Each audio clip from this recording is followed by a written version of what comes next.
So, okay, this is managing colonies with spring buildup. This is generic. This is for my California management. So I'm not telling you how to do it in Slovenia, but we do have a similar climate. It's up to you guys to take out whatever you want. Like I keep saying, I don't make any recommendations for anybody. I just show you the biology, I show you the hard data, and then you guys decide whether or not you want to utilize it in your operations. So this is a graph I have. This goes from January to December. This is data from Lloyd Harris from 1976, his master's thesis, where he marked 100 bees in each of a lot of colonies every 12 days, and then went back to see how many were still alive. So he determined the age structure of colonies over time. Huge, huge data set. And I said, Lloyd, it's been sitting around since 1976. It's definitely graphed out, useful. So he gave me permission to graph it out. So what this does is, this is your total colony population, number of adult bees in the hive. This is your amount of brood, eggs, larvae, and pupae in the hive at any time. These are bees that are 0 to 12 days old, 13 to 24 days old, 25 to 36, and very few live to 48 days during the summer. So this is the age structure of the bees in the hive. During the winter, some of these bees start aging much longer than winter bees. These are up to 108 days old, up to 144 days old, 180 days old, over 200 days old. So a honeybee can live over 300, a worker can live over 300 days.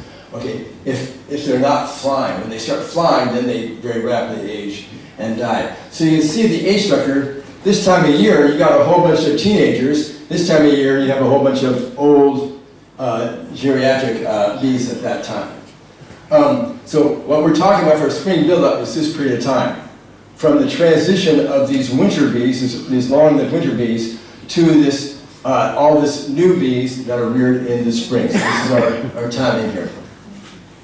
Okay, so first understand the business model of the honeybees.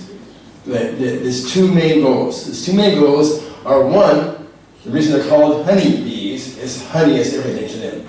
That is their energy source that they store so that they can maintain an elevated body temperature when there's no nectar coming in. So either during a dearth or during the winter when it's cold. They're the only insect that maintains an elevated body temperature when the weather is cold. And honeybees do that by storing a carbohydrate energy source. So number one, honeybees, their objective, store enough food. Number two, once they've done that, the only thing left to live for is to reproduce. To get your genetics into the next generation. So they have a very strong incentive to reproduce via sending out drones or dividing and swarming. These are the two objectives. Keep this in mind to understand the bees so you can decide whether you want to work with them. Now, then you got to look at your goals as a beekeeper. What is your goal? Is your goal honey production? Oh, by the way, this was sent to me by a beekeeper in Ontario of his honey production on neonic treated canola seed. Seed treated canola seed. He says, wow, if those seed treatments are bad, keep sending them. This is his honey crop right here. Okay? This is the reality of the neonic treated, genetically engineered canola, rapeseed plants. Okay, so if your goal is honey production, your goal is to reach maximum colony strength without the bees swarming. If they swarm, you won't make as much honey.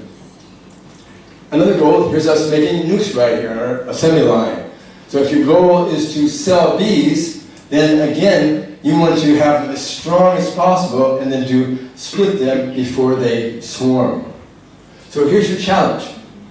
You want to build the colony strength up for honey production or sale of bees, but you want to avoid having them swarm.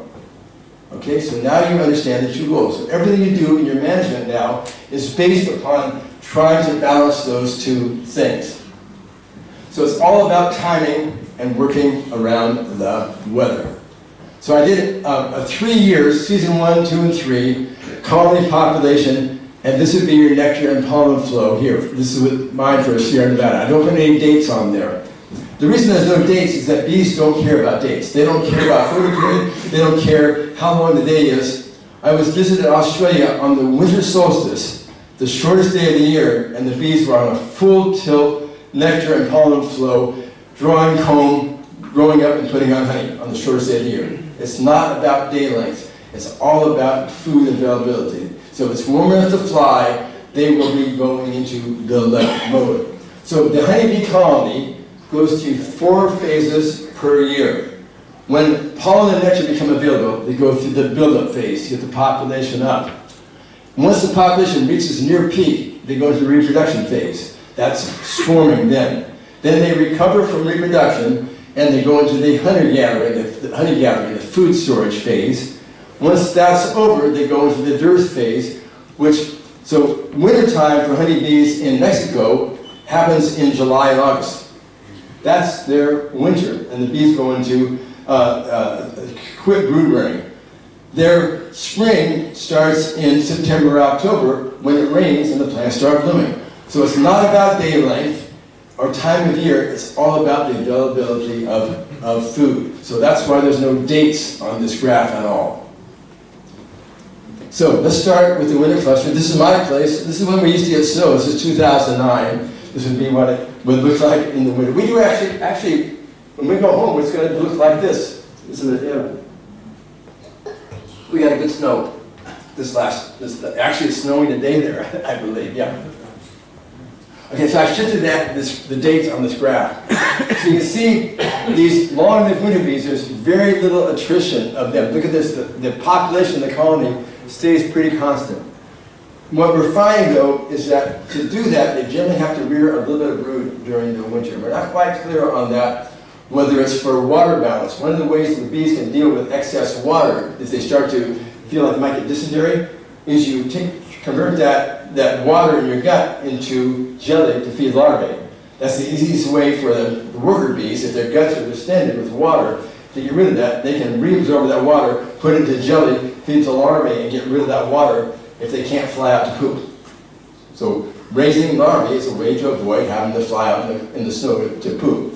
So, but it also has the benefit of what Lloyd found in his data is that those colonies that reared brood during the middle of winter were the strongest colonies coming out of the winter. So most people don't open their hives in the middle of winter to see whether or not the bees are rearing brood. Many colonies in the middle of winter will be rearing a small amount of brood. Okay, so very little attrition of the bees here until brood rearing starts. Once brood rearing starts, now they start very quickly aging and dying. So these winter bees hold the fort until the first pollen flow. There's minimal brood rearing based upon any bee bread that's stored. There's not enough protein reserves in their bodies. It takes about the total protein reserves of 3 winter bees body reserves to rear 1 larva.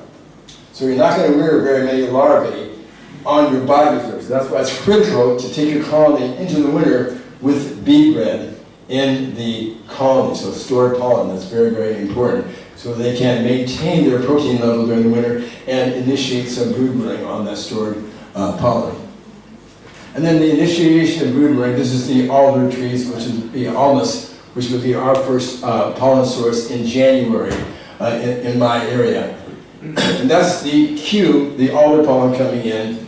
And for this, again, this is for Manitoba, Canada. This is when the first tree pollen's coming. You see the brood rearing take off right now. They start rearing brood. Now, what you can do for every area is make a phenological chart like this of what's blooming at any time, your colony population, when your typical swarm season is, when you have a dearth. So for us, right after apple bloom, we have about 2 weeks of dearth. There's no nectar or pollen coming in after the apple trees bloom, and then the blackberries kick in after that. So put that on your chart.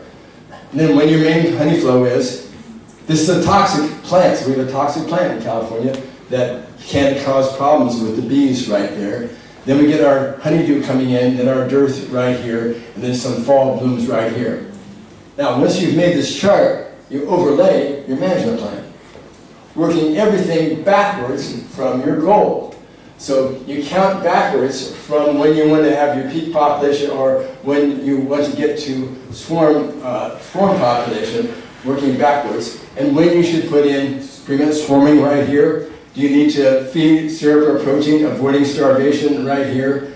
Get on varroa, big get on varroa right here, your last chance there. Do you need to feed here, oxalic acid cleanup? Lay out your management plan like this. This is all my first year beekeeping webpage, these graphs right here. So now you have a plan to use for your management. Again, everything is done counting backwards from goal points.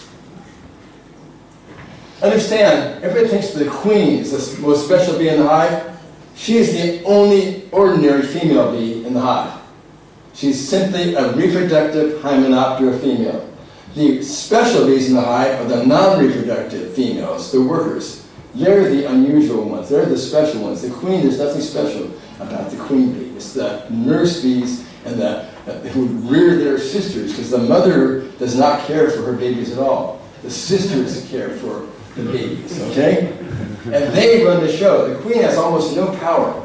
All she's doing is suppressing ovary development and having the pheromones for cohesiveness and a few other things, but mainly it's the nurse bees that make all the decisions. They decide, as the queen is laying eggs, we saw a video yesterday of a queen who couldn't find a cell, and the egg comes out, and what happens to that egg? The nurse bees eat it.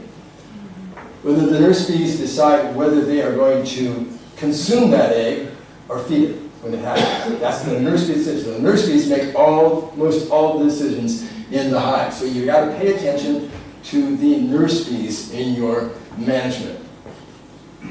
So first brood rearing starts, you need two things. You need to have the ambient temperature, brood rearing in earnest.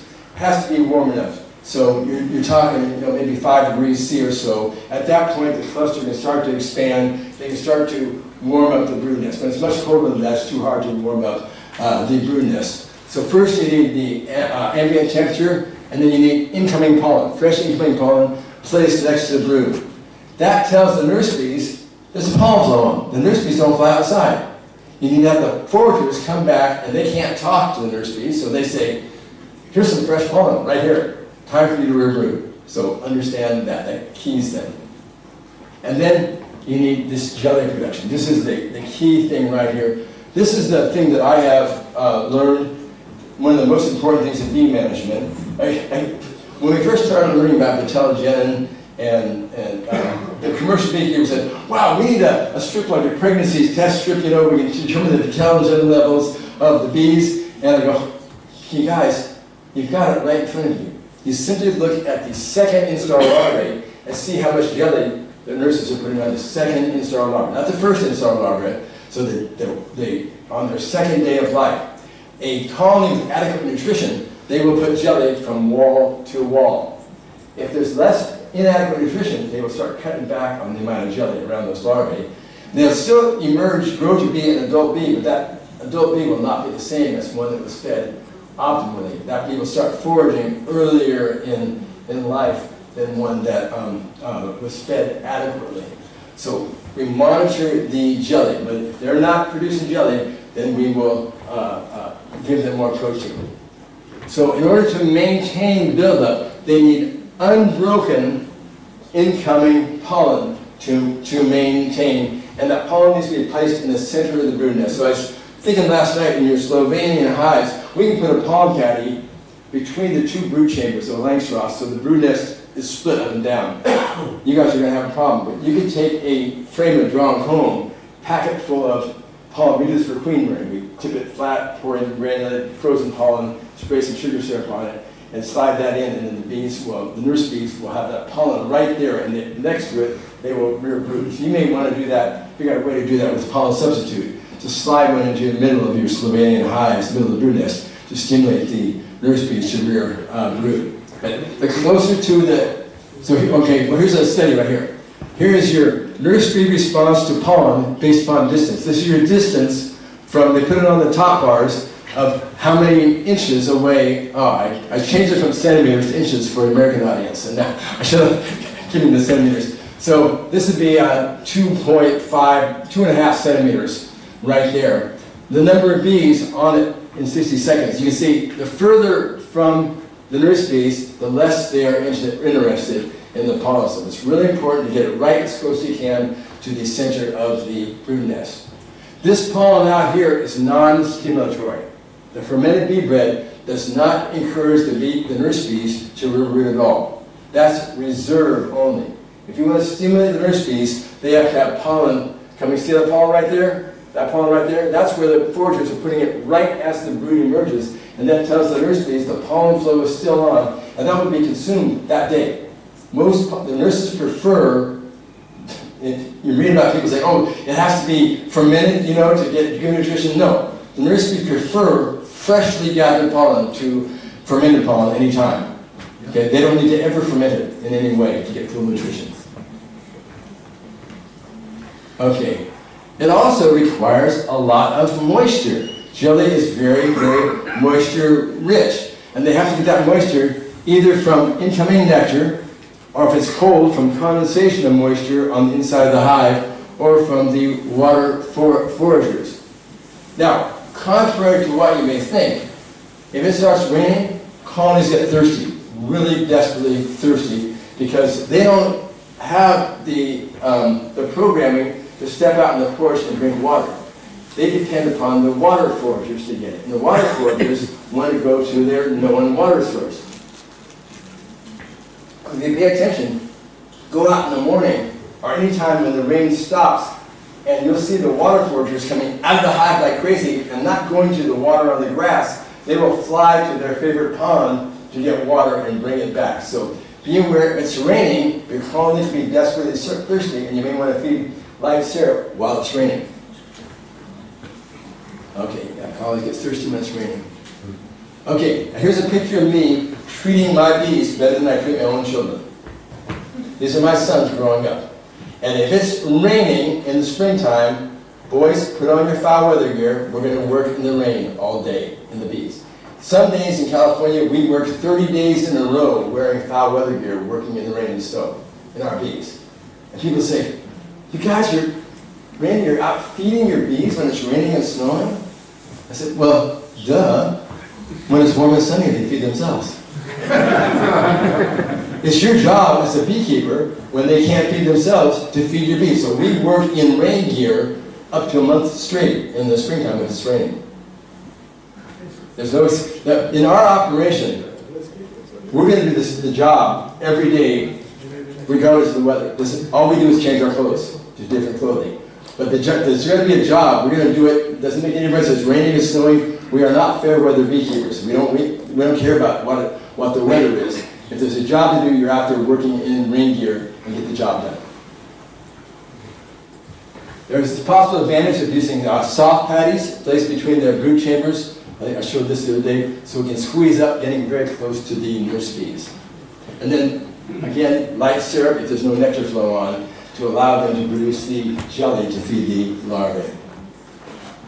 Now, be aware, if you start feeding them in the springtime, talking about feeding, they're going to want to swarm if you're not going to split them. So if you don't want to deal with swarming, don't feed them in the springtime, okay? You now understand the spring turnover right here. And these long-lived winter bees, once they start feeding brood, they transition to becoming nurse bees. And as soon as that first round of brood emerges, those young bees push the older bees off the combs. So those older bees start foraging, and then they're going to die in each 12 days. So as soon as you've got brood rearing started, in about a little over a month, those bees are all going to be dead. You can see this is from Heather Matala, based upon Lloyd's data, showing this is 100% survival, 0% survival, and this is the time from July to June the next year. The bees that emerge from the brood in July and August, very short lives. Those that emerge once the winter cluster forms and they stop foraging, they are long-lived bees until they start brood rearing, right here. And the big one, once they start brood rearing, they're all dead within 35 days. So this is an important concept to understand. We'll take a look here at his data here. You can see here's brood rearing initiated, long survival. Once they start surviving, boom, they just start disappearing. And this entire cohort of winter bees just disappears to nothing at that point. Meantime, they need to be raising their replacements right there. So the winter turnover is a critical time. Right now, our bees at home, they were right at this point, and the snowstorm began. That's the worst thing that can possibly happen, because that means all that brood that they're feeding right now to take their place, they're out of food. Oh, they're out, okay. At that point, they're out of food, and so their replacements won't be developed. They'll have to cannibalize that to feed the rest of them. So the worst time you can possibly get bad weather is at the spring turnover. So it's a race against time right here. As these bees all die off, they've got to get the replacements raised right there. Okay, so once the brood nest is established, about 4 frames with brood, you enter the linear growth phase, and that's for about 60 days. Here's data from 1932 from Nolan right here. It's a straight linear growth in bee population, like this, until they come in, the growth comes in equilibrium with their mortality rate. The mortality rate, the equilibrium reaches at about 40 times or 42 times the number of brood that are started per day. So if the queen's laying 1,000 eggs a day and the workers are laying 1,000 eggs a day, 40 times that is 40,000. Maximum population of that colony would be 40,000 bees. Okay, she's laying 1,500 eggs a day, maximum population would be about 60,000 bees. So it's very important that you allow the queen to lay as much as possible. So a really good queen will lay 1,500 to 2,000 eggs a day during early spring buildup, up to 3,000 eggs sometimes, short time. That's like an egg a second, 24 hours a day. They just go into a good queen, full production.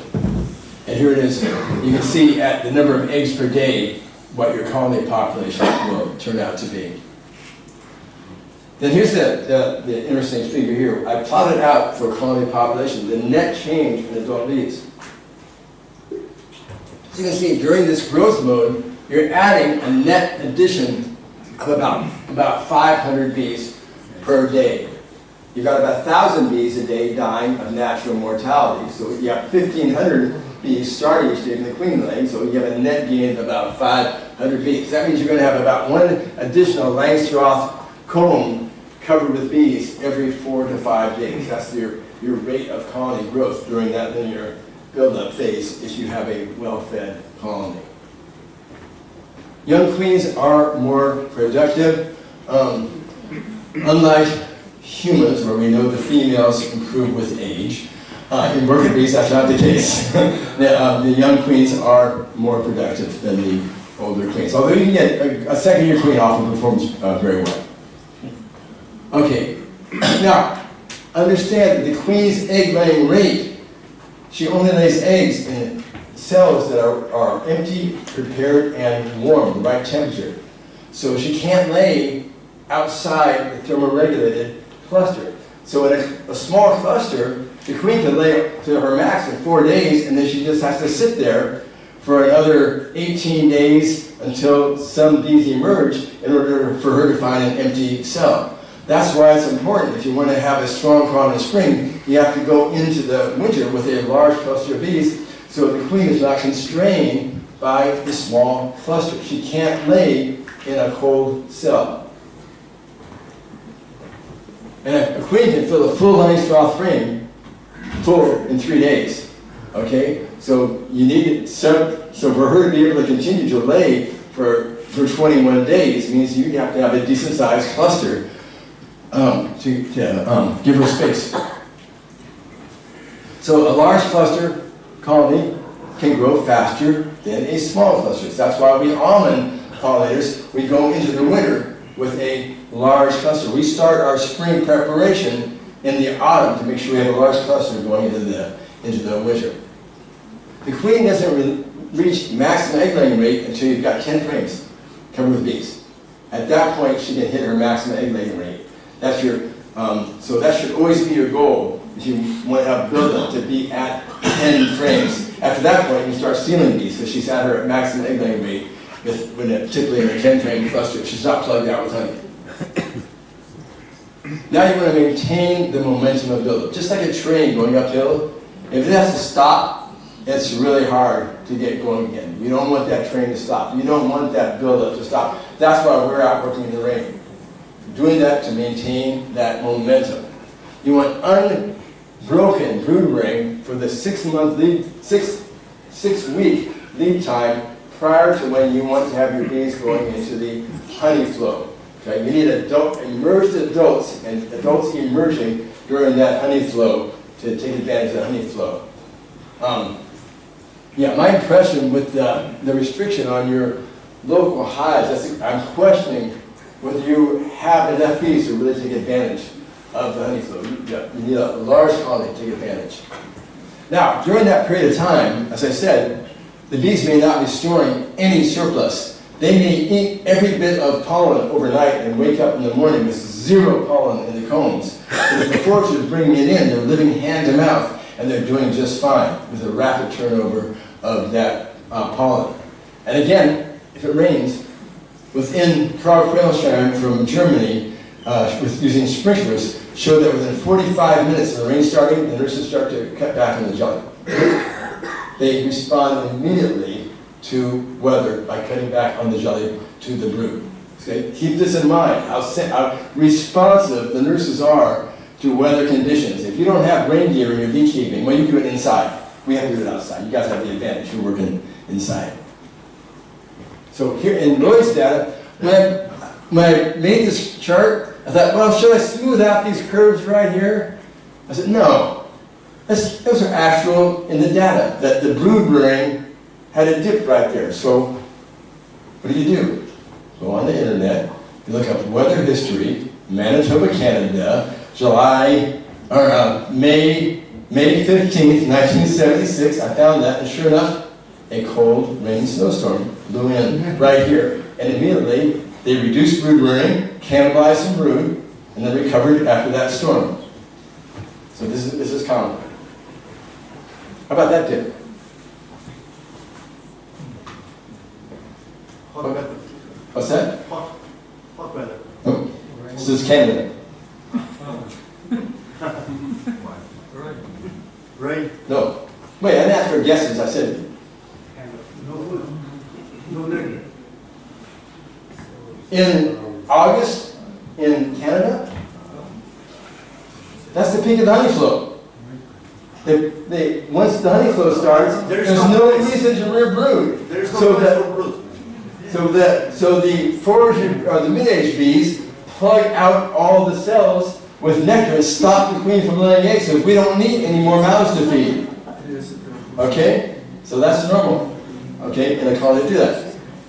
Now these growing colonies are hungry. So here we are adding the second brood chamber of drawn comb to a colony right here. And then weather, like this week, this weather moves in. And again, we put on our gear and we go outside to work in the snow and feed our colonies of bees so they do not starve. This was taken 4 days after that snow. They've eaten all the honey, all the bee bread, and they cannibalized all the brood except for a few of the remaining cat brood. 4 days. After that storm, most every other beekeeper in our county lost all their colonies. We worked during that rain and snow feeding our bees, and they survived just fine. So, avoiding starvation, it typically occurs not during the winter, but once they've initiated brood rearing. Very low consumption of honey during the winter. But once they've warmed up the brood nest, then your honey consumption goes up very, very quickly. So we'll feed pollen supplement if necessary. They'll just hop right on it and convert it into jelly. And then we'll also feed syrup if indicated, if they don't have enough honey reserves or if they need to have the nectar to produce the jelly. So here's where we've dropped the bees off in the almonds. So this would be first week of February. No bloom in the almond trees, no forage anywhere. We moved them from a full nectar and pollen flow up in the foothills down to essentially a desert in the almond blooms. There's nothing, because herbicides, there's nothing blooming down there. So we'll give them a kilo of pollen sub to maintain brood rearing. Another week, those trees will be white with blossoms, but we don't want them to stop rearing brood during that week. On the other hand, if we get really good warm weather during almond bloom, they will plug out every cell in the brood nest with almond pollen. And then the colonies, all the guys who produce bulk bees and package bees, 3 weeks later, they don't have any bees to shake in the packages because the bees plugged out the brood nest with almond pollen. This happens every few years when we have nice weather during bloom, that's a problem. The bees are fine. They're going to survive. Now they got food reserves, but they didn't rear a generation of brood that the beekeepers were expecting in order to shake and sell later on. Okay, so empty comb. This is a study by Farrar from Beekeeping in the Midwest. What he found is putting empty combs below the brood nest or above sealed honey did no benefit to the colony at all. The bees ignored those combs. They have to be in contact with the brood to be utilized by the bees. So one thing to do is to reverse, if the cluster has moved up, and you feed a double, and you got honey up above here, and empty combs down below, you reverse your brood chambers, the warmth of the cluster, I must have moved that. The heat moves up, and then it warms these combs, and they will very quickly move up. We also, what we do is we remove these two, move them up, so you don't have this honey band here, and get them going up into that brood there. You don't want to have the queen have to cross a band of honey. Okay, so here's seasonality of disease. So this will be over 2 years. Typically European foul brood and chalk brood in the spring, and you'll see nosema when the pollen flow starts. When there's pollen flow on, you're going to see nosema thrive in the gut of the bee. When the pollen flow stops, nosema disappears. It likes pollen in the gut. So don't be too surprised if you see nosema in the gut in the spring. Then you have pretty much no problems, maybe American foul brood during the summer, and then come the late summer, varroa and deformed wing virus can become a problem. If you do have a fall pollen flow, you'll see nosema again, and then the paralytic viruses can be a problem during the winter. Okay, so chalk brood generally clears itself up.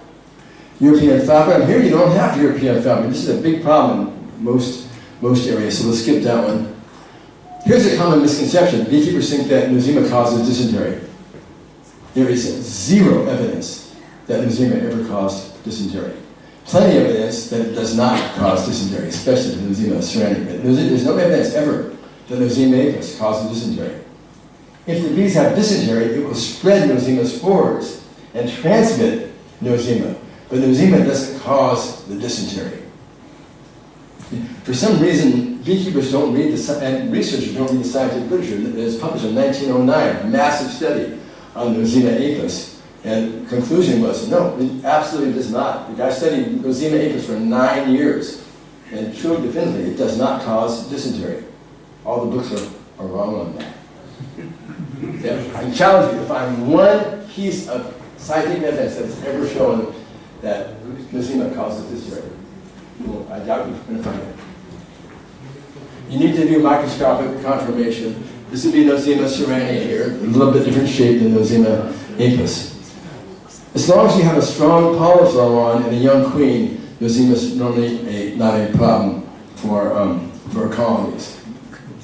Okay, so let's move on to swarming and its prevention. Here's a typical California swarm right here. Okay, so there's consequences to swarming. Okay, first thing, you're going to reduce your honey crop. Second, it could be a nuisance to your neighbors. And now, if that swarm establishes in a cavity somewhere, now you have a competitor out there competing against your bees for that honey. Most of the mites are still left in the parent hive. If that swarm does become established, it becomes a varroa factory that would varroa back. We want to avoid swarming at all costs. We do really strong management to avoid ever having a colony swarm. We do not want swarms. Now, preventing swarming is like telling teenagers not to get swarmed. Very, very difficult. You're fighting biological hardwiring here. So, your challenge is to build your colonies without triggering swarming. So, what can you do? So, understand the cues that trigger the swarm impulse. Okay, remember we have our two objectives. One, to put on honey, and two, once you put on that honey, propagate your genetics. So what you got to do is remove this cue. Because they don't have enough honey. Okay? So when a colony senses that the home cavity is being filled, now understand this, the honeybees do not know that you exist. They do not recognize you as anything but a potential energy. They do not love you, recognize you, listen to your voice as many of us.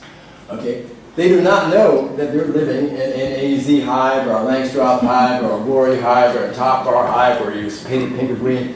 As far as they're concerned, they're living in a tree cavity. Okay? So always don't anthropomorphize honeybees. Honeybees, as far as they're concerned, are living in a tree cavity, and you are only a potential predator. Okay? So keep that in mind. So, when they sense that the tree cavity is filled with honey, there's only one reason to exist, and that is to reproduce. So you got to make them feel that they've never filled the tree cavity. You got that? Don't think like a human, think like a honeybee. The other thing is the adult to brood ratio. I covered that. The amount of sealed brood, because they don't want to swarm unless they leave behind enough sealed brood to repopulate the colony with the sisters that they left behind. Once you have too many adult bees, you dilute the queen pheromone. That's a cue that it's time to swarm. And a reduction in the young larval pheromone. The young larval pheromone is E-beta-ocimine. It's put out by the very young larvae. And it's a very important cue in the hive. So here are your cues. Understand your cues, what initiates swarming, and then don't let any of those cues happen, and the colony will not be inclined to swarm. So let's go over them. So they tend to swarm when they have, look at the brood, when they max out the amount of brood in the hive. Okay? That tells them, oh, time to swarm. So here's 15,000 bees ready to emerge. You have a 3-to-1 ratio. When the brood is stacked like this, like cordwood, 3 cells, when the bee emerges, cover 1. So that means every cell of sealed brood emerges into 3, every frame of sealed brood emerges into 3 frames of adult bees. That's why you get this quick recovery after they swarm. Now look at this. This is your ratio, number of adult bees per cell of brood. So this means this line is 1 adult bee for every cell of brood. Prior to swarming, you have maybe 2 to 3 cells of brood for every adult bee. They are not going to swarm. They're going to swarm when you've crossed this line and you have more adults than you have brood. That tells the bees now we're ready to possibly swarm. Pay attention to your brood to adult bee ratio, because the bees do pay attention to that ratio. And then peak honey flow is when you have a very high ratio, 3.5 times as many adult bees as you have brood cells. Now you have an adequate number of foragers and mid-age bees to put on honey crops. So this is the chart you want to manage your bees for this bee to brood ratio throughout the spring. You understand me? All my beekeeping is based on understanding the biology of the honeybees. All my management decisions are not based on what somebody tells me in a book or what I get off the internet. They're based on me understanding bee biology and basing my management decisions on my understanding of bee biology and the cues that I see in the hive by visual inspection. Okay? Now, the queen pheromone and the young larval pheromone, the E-beta-ocimine, they suppress the swarm impulse. Okay? So when the colony gets strong, those pheromones are diluted. That tells every bee in the hive, oh, we're getting strong. That queen pheromone is getting diluted, and the young larval pheromone is getting diluted. Okay? So we should probably think about swarming. And then the colony plugs out. Incoming nectar comes in. No cells for the queen to lay. If there's no cells for the queen to lay, 3 days later, what happens? I've been saying the word a bunch of times. 3 days later, what cue happens? No young larval pheromone. That tells every bee in the hive something's way wrong. There's no young larvae in the colony. We need to immediately start making swarm cells. We either need to supersede the queen or we need to swarm. So if they are smelling decent queen pheromone and there's no young larval pheromone, that means the colony has filled the cavity. Time to swarm.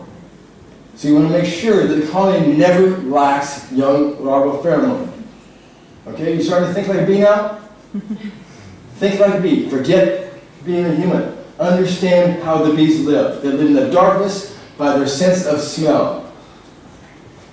So, if you want to manipulate the hive to reduce this swarm impulse, you can either remove adult bees, okay, that changes the bee to brood ratio, allows the queen pheromone to be stronger. You can pull frames of brood out. You remove those frames of sealed brood. Now they no longer, now the queen can be put in drone comb to replace it, young larval pheromone. The colony feels we have not filled the cavity. We still have empty comb right here. You can swap positions of your strong, well, you guys got a little problem swapping positions. Forget that one. Or you split your strong colonies into 2 or more divides. So the important thing is, one thing you do, if you simply drop drawn comb into the middle of the cluster, that queen can continue to lay eggs and you continue to have young larval pheromone. The colonies will actually tear down queen cells, swarm cells, if you do that. You can reverse the swarm impulse by simply providing more E beta oocyne, more young larval pheromone, by giving her drawn combs in the center of the brood nest to lay eggs in. Okay, this is supported by several published research by back in the 1930s and so. You want to break this honey band also. If you put drawn comb on top, the queen doesn't want to cross that. So what you want to do is to move some drawn comb down here, move a frame of brood up, and then that queen will immediately move up and start working that drawn comb above there. Foundation does not count. In your mind, when you put frames of foundation in, you're envisioning, oh, the bees are going to draw this out, it's going to be comb. The bees do not share that vision. It's just space with kind of the smell of beeswax to them. They do not envision your dream of those being drawn comb. So don't think that the bees are going to respond to frames of foundation as they do to drawn comb that is put in the right place. Again, stop anthropomorphizing the bees. See the world the way that the bees see, or actually smell the world the way that the bees smell the world inside the hive. So, it's all about time. Be proactive. If you're going to avoid swarming, you got to raise queen cells and have them ready in time to do your colony divisions. You want to split your hives before they initiate the swarm impulse. It takes about 2 months to grow a 5-frame nuke into a honey producer. So you want to be very proactive, and it depends upon when your honey flow is going to start, whether you have that 2 months or not. So we will be out in the snow raising queen cells and getting our splits ready, and we'll make nukes routinely. I got pictures of making them in the snow. If we expect that there will be warm enough weather for mating, out 20 days from when you're doing that, okay? When you're raising your queen cells, out 10 days or so after you make your nukes. And then what we do is at the start of the honey flow, if any of the splits have not grown up, we just combine them together to make strong colonies then to make honey. At that point, the queens have cost you nothing to do, so we'll just combine 2-week colonies or 2 queens together and let the bees figure out what to do with it. We do that routinely. Until you put a queen in the cage, it costs you almost nothing to raise a queen bee. Okay? So we raise way more queens and nukes than we need, and then combine them to make strong colonies for the honey flow. Okay, so we want to, first pollen comes in, so here's your plan. Okay, you look at your time of first pollen, they're going to build up linearly. You want to split them then, and the 8 weeks before the main honey flow, you're going to avoid swarming right there. Again, get your plan, get your goal, and work backwards from your plan. Be a proactive beekeeper rather than a reactive beekeeper. At this point, it's too late. You need to split that colony right away. There's no manipulation. If they're starting to raise swarm cells, you can use these instead of raising queen cells and split these colonies right here. And at this point, I'm going to, I think, stop because I got a whole bunch of pictures of how to make splits and nuke splits, all about with Langstroth frames. So I think we can probably skip that and move on to something else instead. Let me see. Yeah, I'll show you a couple of pictures though. Let's see.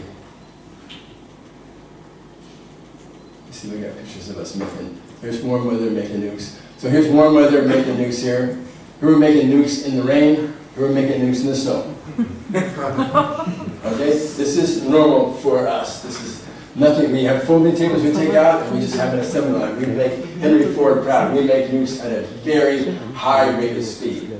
Okay, and make 3,000 nukes every spring. We make 4-frame nukes in a 5-frame nuke box. 2 frames of brood, queen cell, 1 drawn comb, 1 honey, and leave the space temporarily. Put the queen cell in, check for mate out. If we miss the queen, it's obvious that that still has a queen inside there. So now this will now be a super strong nuke full of sealed brood by this time, and we'll immediately move it into a single, and it'll just take off really fast.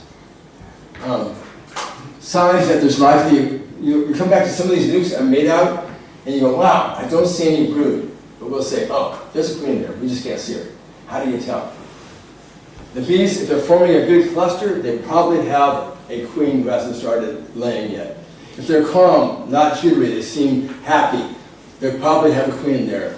And if the cells in the center of what would be the brood area are polished and clean with no nectar in there, they probably have a queen who's going to start laying the next couple of days. So we just mark that to check it back in a week, and generally we're right that there's actually a queen in there. Now, why only 4 frames? Because on average, 4 out of 5 mate out. So we make 5 4-frame nukes, the one doesn't mate. Those 4 frames of bees fill out the 5 frames, and you wind up with 4 5-frame nukes. So start with 5 4-frame nukes, 4 out of 5 mate out, you end up with 4 5-frame nukes. Okay? Glucose oxalic acid, 18 days later, and now you've eliminated the mice. Now we have mite-free, strong, new queen nukes ready for sale or for our own use.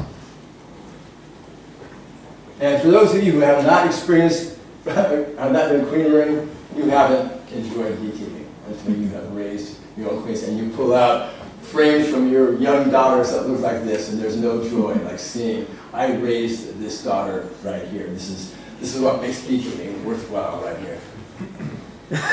Then what we do for weak nukes, easiest thing to do is, if you're going to boost them, don't add bees directly to the nuke because you don't know how many are going to fly back home. We bang the bees off onto a board in front of the hive. Any that aren't going to stay there fly away, and we can see how many bees will walk in, and you can see how many bees to add. And they'll walk in. And only the young bees walking in, the young bees accept the new queen. There's no fighting or anything like that. So that's one trick to do right there. And the more brood, especially sealed brood in the nuke, the faster it will grow. I showed that the other day with that nuke model. Okay. And then this is from the Manual of Beekeeping by Wedmore from years ago. Almost every emergency of management can be met by putting something into or taking something out of a nucleus colony. While nuclei themselves seldom present emergencies, nukes are your best reservoir of bees and queens in your management. Always keep extra nucleus colonies on hand. Now, this is I kept track one time. We made it out 35 nucleus colonies with all the sister queens in the same yard. And then, after 2 months, I weighed all those colonies for weight gain. And notice the bell-shaped curve. So 1 colony out of 35 gained less than 10 pounds. 2 colonies gained between 40 and 50 pounds. Most of them gained 20 to 30 pounds. So there's a principle called the Pareto principle, or the 80-20 rule. That means it's really easy to waste 80% of your time on 20% of the efforts, like 20% of your hive. So what we do is we don't want to waste 80% of our time on 20%. We call it 20%. Those bees, those are combined with other colonies because they're not worth our time on the poor performers. So we will combine those bees with the better performers, and so that's the Pareto principle. So that's about efficiency in what you do. Don't waste your time on the non-performers. The stronger the colony, proportionally the more honey it's going to make. So we don't waste our time during the honey flow with weak colonies. You want to get your colonies as strong as possible for that honey flow. They will outcompete the weaker ones. All right. Another one down.